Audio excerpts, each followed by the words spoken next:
What's up, guys? Trying to see if this works. So this is the first time I go live on YouTube. Never been live on YouTube before.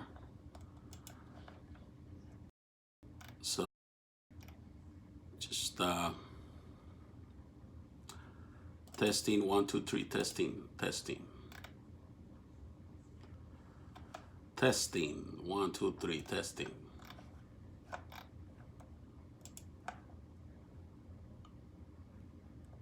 One, two, three, testing.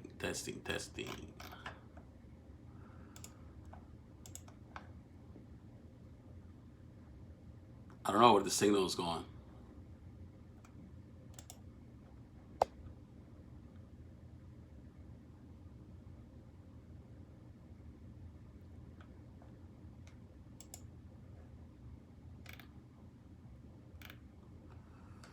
Can you guys see me? Let's see.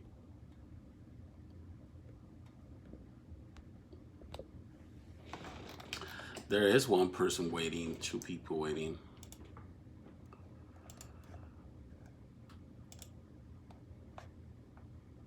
Oh yeah, there it is.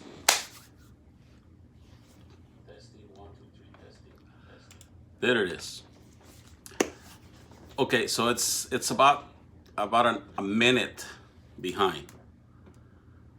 Okay. So guys, what's up? My name is Marco. I'm a grateful citizen of the United States of America, and Donald Trump is my president. Yeah. So I was actually gonna upload this video to YouTube, but hey, I decided to just do it here. So there is a podcast that my friend Duke Machado from Texas did, and let me see if I can find it. So in this podcast, he interviewed this lady, where she says that there is, she says she's a conservative, okay, but she basically hates Trump, okay, and then she goes on and she gives her reasons behind that. So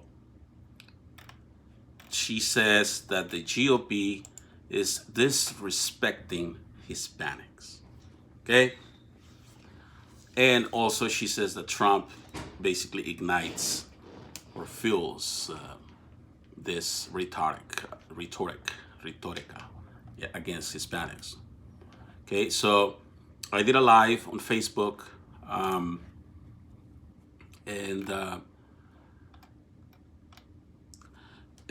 it, pretty much I'm sort of shadow banned on Facebook. Okay, so my lives get interrupted. They get I've been blocked a couple times in the last 3 months for 30 days. So it's so hard to keep up with Facebook. So I'm going to start probably migrating to YouTube and to Twitter, or yeah, you can do lives on Twitter too. But this podcast was so important for me to talk about, because there is a big Hispanics are not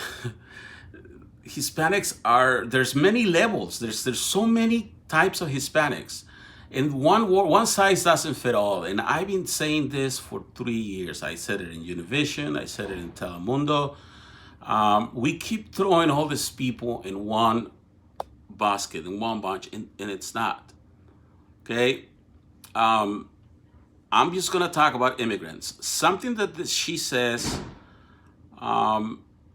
that I'm going to agree with is that many Hispanics have the stigma of what other Hispanics do. So, like for example, not all Hispanics are immigrants, and I accept that. there is many Hispanics. There are many Hispanics in Texas that did not cross the border at any point in their lives, but the border crossed them. And I did have a couple confrontations with sympathizers of Cesar Chavez that were, I talked to this guy for an hour. He was a doctor, a professor in a university of some kind. He was able to go to school because of affirmative action. And he just gave me an hour of his his perspective of how the white man with blue eyes is the enemy of Hispanics. But you know what the crazy thing about that is that him himself was as white as you can imagine. So I told him, hey, after we talked for an hour, I told him, yeah, I find it very it's kind of comical that you're talking bad about white people and you are white yourself. He's like one of these Chihuahua descendants, people that live in northern Mexico are tall and white, and they're different from the rest of the nation, like me, So I'm just trying to understand, because ever since I started my political activism 3 years ago, the opposition that I have is mainly from Hispanics themselves. Some from the right, some from the left. Okay? Because this person, her name is Rosanna Rodriguez. If you listen to the podcast, and I'm going to put the link of the podcast in this transmission, this live, so that you get to go and listen to what she has to say, because what she's saying makes sense. I don't agree with it, but it makes sense. She is saying that the stigma of illegal immigration has been placed on people that look like me. Okay? People that look Hispanic. And that she is not an immigrant herself. And she doesn't like that Trump is just throwing all the energy against Hispanics and immigrants. But if she's not an immigrant, why does she worry what Trump calls immigrants like me? Right? She's contradicting herself. In a way, I'm going to tell you something. My friend Duke Machado did speak a little bit about what those Hispanics that were here before the other Hispanics came, or the ones that are coming right now, the way they feel. Now, I came here in the 80s because my parents were admitted through the Reagan administration. They were doing a lot of work here in the fields, and that's how I came to the United States, okay? Through that channel. But like George Lopez and most of those East LA Chicanos, they make so much fun of us. They make fun about the way we speak because of our accent. They make fun of a lot of things because a lot of us are coming from this third world nation called Mexico, and we have a few habits that are not very comparable with America, with the United States of America. Okay? But listen to what's going on here among Hispanics. We are our worst enemies. Hispanics ourselves, we are the worst enemies. She's basically saying that she is a better Hispanic than me because she's not an immigrant. Right? And we should take note on that, because now we have a Hispanic establishment that doesn't want to take responsibility for the other Hispanics. But my message to this lady is that we Hispanics need to take responsibility for other Hispanics. And I take responsibility. When I was at Moore, the Mother of all rallies in Washington, D.C. The Angel Moms were on stage. They had their banners, they had the pictures of the victims that were killed by illegal immigrants, criminals that should have not been here. So I got to hear their pain, their angustia. I don't know how to say that word in English. Their, this, how awful. Their lives will never be the same because of the acts of people that look like me. And I got to speak after. And the first thing that I said is that I take responsibility for the acts that people that look like me did. And I told them that as long as I had a voice, that as long as I lived, I would fight so that justice would be done for the transgressions against them from the people that look like me. After I finished speaking, I talked about, me, and I came to this country. I was born and raised in Mexico, and blah, blah, blah. That I came here when I was 17, achieved the American dream, went bankrupt, and then it was only then that I value the true meaning of the American dream. Or that I became a U.S. citizen in 2003, and blah, blah, blah. The American dream story, and that I had experienced the American dream at every stage. From coming through the border with a pair of jeans and a white t-shirt and white tennis shoes with 3 quarters in my pocket, to everything I have now. And I'm not talking about money, possessions. I'm talking about the opportunity to be an American citizen. And now the opportunity to be an activist and to talk about developing, attaining the American dream, sustaining the American dream, and now defending the American dream from this liberal left. The way the American dream, the way that our founding fathers envisioned this American dream. So, going to what this person said,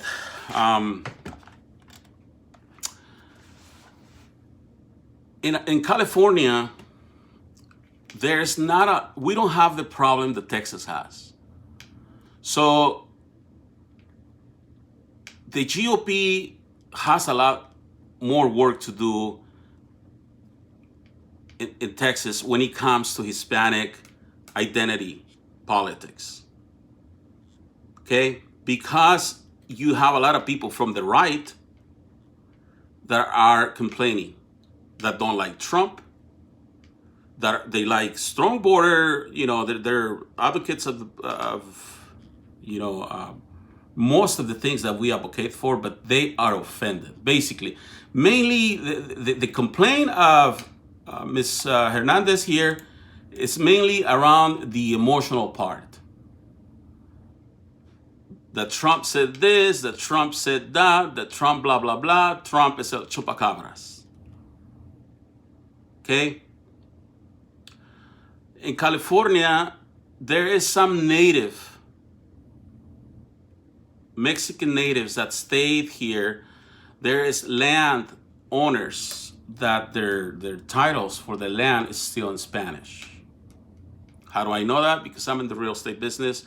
And if you go to real estate school, the first chapter of real estate principles, is about how in California, it's about how California became a state, and it tells you all the the agreements. Talks about the Guadalupe Hidalgo Treaty. He talks about how the transition of the new government took over in this land. Okay?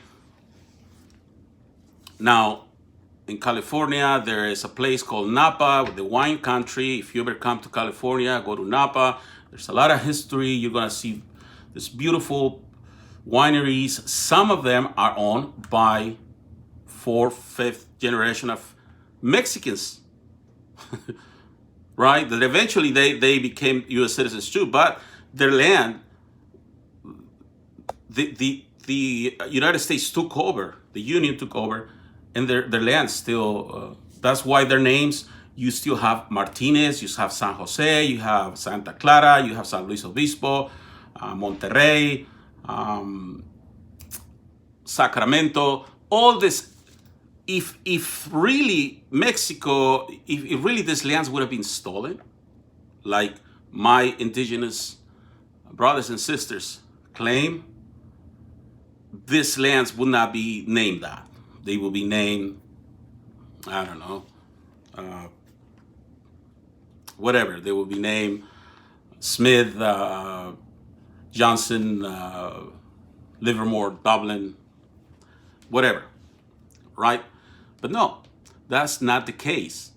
So I can understand that some Hispanics don't want to be called themselves immigrants. I appreciate that. And if I have done anything to offend you as a Hispanic that was born here from generations that was never an immigrant really, I apologize for that. If my actions have embarrassed you, Rosanna Rodriguez, I call her Hernandez, it's Rodriguez. If my actions have offended them, I apologize for that. But I am an immigrant. And when I went to Texas, some people told me, Marco, the Hispanics in Texas are not going to like you. I said, why? They said, because most people in the southern border, Texas, Louisiana, Arizona, New Mexico, Colorado, well, I don't know, the southern borders, my geographics are not tuned in right now. Those people usually migrated from the northern part of Mexico, Sonora, Chihuahua, Durango, San Luis Potosí, Monterrey. The rest of us that are from central Mexico, South Mexico, we usually don't land on those places. We don't land in Texas. Okay? We go up north because it makes sense. It was sort of like they were already there, so we go because there is more discrimination within us Hispanics. And that, I don't know about the discrimination of whites against Hispanics, but I can tell you all about the discrimination from Hispanics against Hispanics. Not only I can tell you about it, I have the right to talk about it because I have lived it. I have experienced it. I have a lot of stories that I can tell you how we as Hispanics are the biggest racists among ourselves. So, I don't blame the GOP. I don't blame the GOP. I blame me. I blame Rodriguez herself. I blame all of us, activists in the right, because it is us that we are not doing enough to help the GOP. It is not up to the GOP to go to my level of thinking. It is up to me to go to the level of the GOP because the bylaws are already set, the ideology is there already, the autonomy of this organization is there. It is up to me to go and make that happen. Okay, so yes, there is some bad apples out there, of course. Is there white people with blue eyes that hate some immigrants and Hispanics? Yes, there is. But I can't blame Trump for that. They were there way before Trump got here, and they're going to be there way after Trump leaves office. Right? So what we need to do is people that look like you and me, we need to go knock on the door of the GOP and say, "What's up, guys?" And we need to start working from there. We need to take responsibility for the bad actions of people that look like you and me.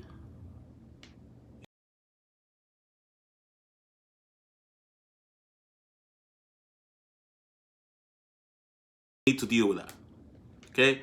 I think my friend Doug was calling me. Maybe he saw that I'm talking about it, so I hope I'm not distorting the message there.